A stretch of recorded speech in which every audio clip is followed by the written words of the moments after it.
एक जगह कवि सम्मेलन हो रहा था, तो हमारा कोई महात्मा पहुंच गया। तो महात्मा कहने लगा, भैया माइक मोगिए दे दे। और हम बाबा जिनमें बड़ी बुरी आदत, माइक मिल जाए तो छोड़वे को ना बनाए ले, क्योंकि मशीनरी गर्म इतनी देर में हुए है बाबा। अब मशीनरी जब तक गर्म हुए तब तक दूसरे बाबा जी को नंबर आ जाए। तो वो संत महात्मा कहने लगे, भैया मैं भी एक कविता सुनाऊंगा। तो मंच संचालक महोदय कहने लगे, श्यामदास जैसा हमारा मंच संचालक महोदय बन गया। वो कहने लगा, ए बाबा जी चल चल चल, तो जैसे बहुत देखे चल। वो कहने लगे, भैया एक कविता सुनाऊंगा, बस एक लाइन की, चिंता मत करें, एक पंक्ति की कविता। अच्छा, तो मंच संचालक ने उद्बोधन कर दिया कि फलाने फलाने संत फलाने फलाने महात्मा आए हुए हैं, अब ये तुम्हें एक कविता सुनाएंगे, वेद केवल एक पंक्ति की। भैया महात्मा को माइक मिल गो। महात्मा कहने लगा, भैया मैं तुम सुबह एक कविता सुनाऊंगा, और कविता सुनो। अब सारे जने सोचने लगे कि महात्मा कविता सुना रहा, कुछ ना कुछ अलग मिलेगा। लेकिन महात्मा ने कहना शुरू किया है, मेरा मन कभी दिल्ली कभी लंदन। अब पहली बार में जैसे ही कहा मेरा मन कभी दिल्ली कभी लंदन, पूरी पब्लिक ने खूब ताली बजाई। भाई देखो, महात्मा मन के ऊपर बोल लो। अब दोबारा, मेरा मन कभी दिल्ली कभी लंदन, मेरा मन कभी दिल्ली कभी लंदन, मेरा मन कभी दिल्ली कभी लंदन, मेरा मन दिल्ली कभी लंदन। एक ही लाइन की कविता, ज्यादा तो है ना। सभी जने बैठे हुए कहने लगे, बाबा यहीं पे अटको रहेगो के आगे भी चलेगो? तो बाबा कहने लगे, चाल ही तो दिखा रहा हूं, और क्या कर रहा हूं? चाल ही तो दिखा रहा हूं। एक ही पंक्ति की कविता है, चलो बहुत जल्दी बोल बैठे तुम लोग। मेरा मन कभी दिल्ली कभी लंदन। मन का क्या है, बैठे तो यहाँ, लेकिन नेक देर में पहुंच जाए। कहां पहुंच जाए? गोविंदास पहुंच जाए अपने आश्रम पे। बैठे तो यहाँ, तो कोई जरूरी थोड़ी है भैया कथा में बैठने के लिए आप आए हैं। मैं तुम्हारी उसी बात को कहना चाहता हूं, कथा श्रवण करने के लिए मंडप में आना ही काफी नहीं है। आपने चेहरा दिखा दिया, हम आए गुरुजी, देखो हम आए, और गुरुजी भी खुश है गए। तुमने 200, 400, 500 को नोट थमा दियो, और गुरुजी भी अरे चिल्लाया है। चिल्लाने पर मुझे एक रघुनाथ जी की घटना याद आ गई। महाराज जी, अयोध्या जी में एक संत हुए हैं, ये एक सच्ची घटना है। मैं थोड़ा पढ़ो लिखो कम हूं, मेरे को कुछ नाम वाम संस्कृत के श्लोक वगैरह आने ना है, क्योंकि पढ़ो लिखो हो तो ढंगते आते। थोड़ी सी मेरी बुद्धि भी कमजोर है, थोड़ी सी, ज्यादा ना है। तो एक महात्मा थे, महात्मा जी को बड़ा शौक था, और हर एक से कहते थे, ए चेला बनेगा? अब भैया धीरे धीरे करके सारी अयोध्या जी में खबर फैल गई कि महात्मा जी को दिमाग चले गए, कोई भी मिले वही ये पकड़ के ए चेला बनेगा। अब भैया दूसरो आदमी जब महात्मा जी के करें चेला बनेगा, दूसरो समझा दे करे, गयो बुद्धि ते खराब हो गई है। अब धीरे धीरे धीरे धीरे करके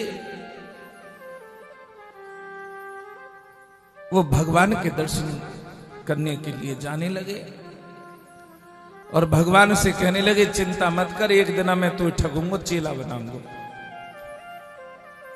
अब रघुनाथ जी तो रघुनाथ जी हैं, जो कोई ना करे वो हमारे रघुनाथ जी कर देते हैं। अब रघुनाथ जी ने इसे कहा, चिंता मत करे, तुझे ठगूंगा, बड़ा वशिष्ठ का चेला बनता है, एक दिन अपनी कंठी पहनाऊंगा तुझे। भैया कनक भवन में एक दिन दाव बैठ गो, कंठी जेब में रह गई और कंठी निकाल के और रघुनाथ जी के गले में कंठी डाल आया और शोर मचाने लगा, देख ले मैंने ठग लिया, वशिष्ठ का चेला अपना चेला बना लिया, मैंने कंठी पहना दी। भगवान श्री राम जी की शोभा यात्रा निकलनी है और संत बड़ा प्रसन्न हो रहा है, आज मेरा चेला मुझसे मिलने आ रहा है।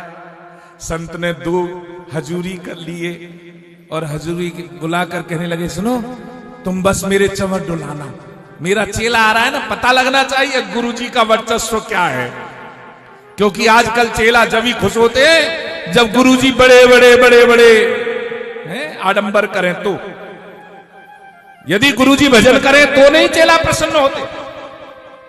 चेला प्रसन्न होते, अच्छा इतनी भीड़ थी, हाँ तलब में गुरु बना ला, अच्छा इतना बड़ा साम्राज्य था, हाँ अच्छा तलब मैं भी गुरु बना ला। गुरु के भजन को देखना है, तप को देखना है, वैभव को नहीं देखना। लेकिन वो समझ गए आजकल के चेला तो ऐसे ही हैं। उन्होंने 2 हजूरी खड़े कर दिए, कहने लगे चंवर डुलाओ। बाहर अपने आश्रम के बाहर सिंहासन बना लिया और बाहर आश्रम के सिंहासन बनाकर बैठ गए। रघुनाथ जी तो रघुनाथ जी हैं। रघुनाथ जी की जैसे ही पालकी निकली, अब पालकी में जो स्वरूप भगवान का था है? और वो खुशी के मारे दीवाना हो रहा है। आप लोग सोचते होंगे कि गुरु के दर्शन करने से हमें प्रसन्नता मिलती है, लेकिन आप इस बात को भूल जाते हैं, मैं अपना अनुभव बोल रहा हूं, गुरु को अपने शिष्य को देखकर बड़ी प्रसन्नता होती है। जैसे गाय अपने बछड़े के लिए तुरावे है ना देसी भाषा में, जैसे गाय एक बछड़े के लिए तुराती है, खूंटा जेवरा एक कर दे, ऐसे गुरु भी तत्पर रहता है अपने शिष्य से मिलने के लिए, क्योंकि शिष्य है उसका बच्चा है, शिष्य कोई और नहीं है, उसका बच्चा है। और बच्चे के लिए क्या माता स्नेह नहीं रखती? जब भगवान श्री कृष्ण 6 वर्ष के थे और मैया से कह रहे, मैया मैं तेरा दूध पीऊंगा, तो मां के स्तनों से दूध की धार बह गई, जिसके लिए पद्मगंधा नाम की गैया को दूध और चिड़ के और चूल्हे पे पतीलाते बाहर निकल पड़ो कि भगवान मुझे छोड़कर माता का दूध क्यों पी रहे हैं। ये है मां का स्वभाव। जिस प्रकार से मां यशोदा का कृष्ण के प्रति स्नेह है, उसी प्रकार से गुरु का स्नेह शिष्य के प्रति होता है, लेकिन शिष्य इस बात को जान नहीं जाता। यदि शिष्य इस बात को जान जाए तो यहां बड़े खुश हो रहे हैं, अरे मेरा चेला आ रहा है? बन के बैठ गए। क्या महामंडलेश्वर, क्या जगत गुरु उनके सामने चेला आ रहा है, बड़े प्रसन्न। अब भैया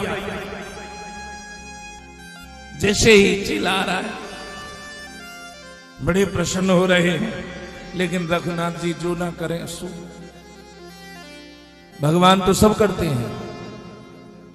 जैसे ही पालकी निकल रही थी, हाथी एक साथ वहां बैठा और जो स्वरूप भगवान का स्वरूप बना हुआ है, उनके जो मुकुट जो सिर पर धारण हुआ था, अब वो हाथी ने जैसे ही लचका लिया और भगवान के स्वरूप का मुकुट उस महात्मा की गोदी में गिर गया। जैसे ही महात्मा की गोदी में गिरा, महात्मा खुश होकर कहने लगा, देखो चेला प्रणाम कर रहा है मुझे। किसी का चेला ऐसा नहीं होगा। देख रघुनाथ जी बहुत अच्छे, अपना मुकुट ही मेरी गोदी में दे दिया है? अब जिसने मुकुटी दे दिया तो वो गुरु को और क्या देगा, क्योंकि गुरु के लिए तो जो कर दे सो थोड़ा। तो भैया विश्वासो गुरु वाक्येषु स्वेऽस्मिन् दीनत्वे भावना मन दोष जैश्चैवे कथयाम निश्चला मति। भैया मन के दोषों पर विजय और उसके पश्चात कथा में, भगवान की कथा में चित्त की एकाग्रता। चित्र की एकाग्रता कैसे हो? जैसे अर्जुन से पूछा गया, अर्जुन तुझे चिड़िया दिखाई दे रही है? नहीं महाराज। तुझे कोई वृक्ष दिखाई दे रहा है? नहीं महाराज। मुझे केवल चिड़िया की आंख दिखाई दे रही है, क्योंकि मेरा लक्ष्य केवल चिड़िया की आंख को देखना है। मेरा लक्ष्य इन वृक्षों को नहीं देखना, मेरा लक्ष्य इन पत्तों को नहीं देखना, मेरा लक्ष्य इस चिड़िया के शरीर को नहीं देखना। मेरा लक्ष्य केवल एक है, मुझे चिड़िया की आंख दिखाई दे रही है। और जब तक तुम्हारा लक्ष्य एक नहीं होगा, तुम्हें गुरुदेव के सिवाय कोई और दिखाई ना दे जाए। तुम्हें कथा में बैठे हो तो भगवान की चर्चा के सिवाय तुम्हारा मन कहीं ना जाए, तुम्हारा मन कहीं ना जाए। यदि तुम्हारा मन विचलित हो गया, कथा को छोड़कर कहीं चले गए, देखो होता है ऐसा, लेकिन कहां होता है? जहां व्यक्ति निरस बन जाए। भागवत कथा का सबसे पहला सूत्र है, जब तक रस नहीं। क्योंकि किसकी कथा है? रास पंचाध्याय। तो रास है कहां से? रस नहीं होगा तो रास कहां से बन जाएगी? तो भागवत क्या है? एक रस है।